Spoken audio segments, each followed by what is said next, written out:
ఎర్రబుక్కు అంటే తమ పార్టీ వారు రప్ప రప్ప అంటున్నారని కామెంట్ చేశారు వైసీపీ నేత మాజీ మంత్రి పేర్ని నాని. పామరులో జరిగిన సభలో ఆయన కార్యకర్తలను ఉద్దేశించి మాట్లాడారు. రప్ప రప్ప కామెంట్లతో టీడీపీకి మనకు తేడా ఏంటి అని ప్రశ్నించారు. చీకట్లో కన్ను కొడితే జరిగిపోవాల్సిన పనులు పట్టపగలు మాట్లాడుకుంటామా అని అన్నారు పేర్ని నాని. హోటల్ మేనేజ్మెంట్లో గ్లోబల్ కెరియర్ ప్లాన్ చేస్తున్నారా?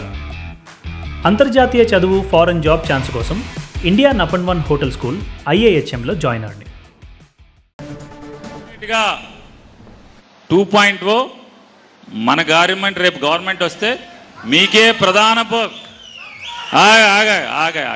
ఆగా మీరు కూడా చెడిపోయి చివరికి ఆ లోకేష్ గారిలాగా మీరు కూడా చెడిపోయి ఆడు ఎర్ర బుక్ అంటాడు, నువ్వు రప్ప రప్ప అంటావు.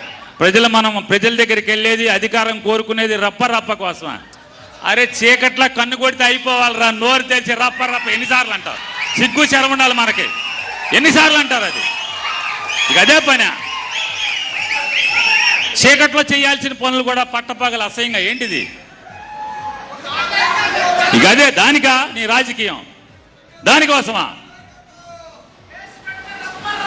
ఆపయా, పెద్ద నరికేవాడిని చూసాం, చాలా నరికావు నువ్వు.